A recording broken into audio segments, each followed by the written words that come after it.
آج کی آیت۔ جب میرے دل میں فکروں کی کثرت ہوتی ہے تو تیری تسلی میری جان کو شاد کرتی ہے۔ زبور 94 19ویں آیت۔ عزیزو، دکھ سکھ، خوشی غمی، ہنسنا رونا، دھوپ چھاؤں وغیرہ، ہم پلہ الفاظ کے ایسے جوڑے ہیں جو ایک دوسرے سے جڑے ہی جچتے ہیں۔ الفاظ کی یہ آنکھ مچولی ہماری زندگی کا حصہ ہیں، جن کے بنا زندگی کی رونقیں بھی ادھوری رہ جاتی ہیں۔ دکھ، غم، فکر، پریشانی، رونا دھونا ایسے احساسات ہیں جو خوشگن تو نہیں، پر ان کی عدم موجودگی میں ہم زندگی کی اصلیت کو سمجھنے سے قاصر ہیں۔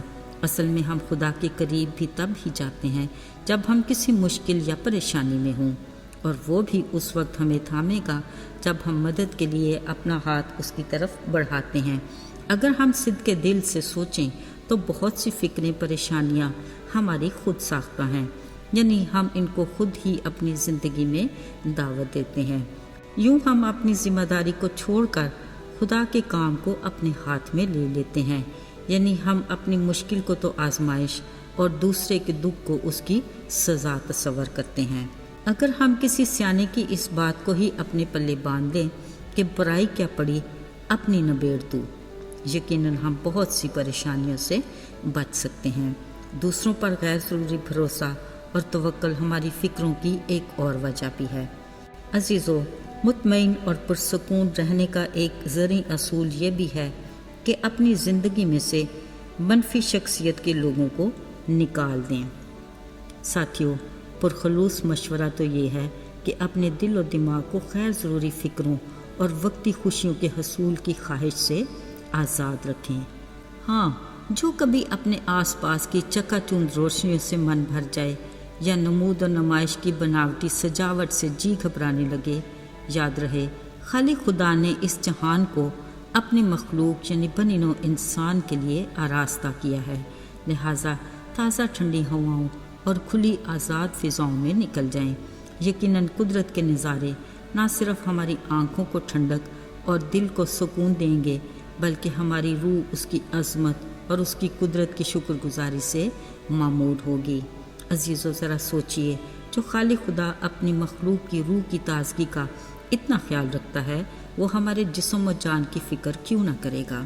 کیونکہ اصل میں اسے بخوبی اندازہ ہے کہ اس کی مخلوق یعنی بنی نوع انسان کی فکروں کی بڑی وجہ ہمارا جسم اور جان ہے۔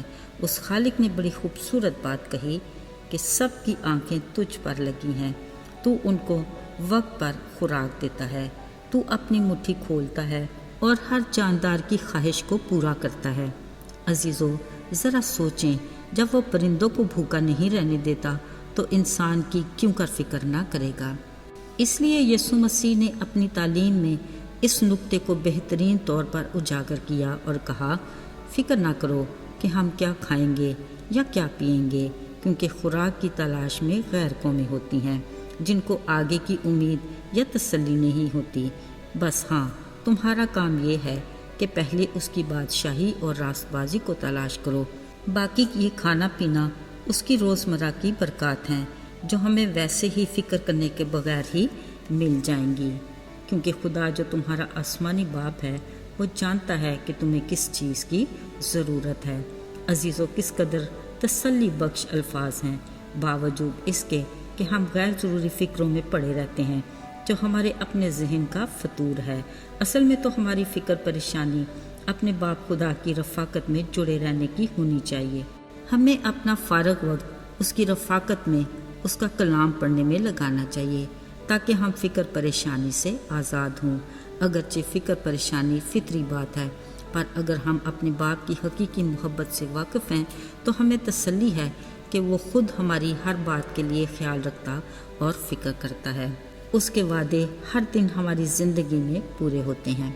آئیے اس کی شکر گزاری کرتے ہوئے داؤد نبی کے ساتھ ہم آواز ہو کر کہیں، اے خداوند، جب بھی ہمارے دل میں فکروں کی کثرت ہوتی ہے، فقط تیری ہی تسلی ہماری جان کو شاد کرتی ہے، کیونکہ ہم تیری محبت کی بدولت اس حقیقت سے واقف ہیں کہ تو ہی تسلی اور اطمینان کا سرچشمہ ہے۔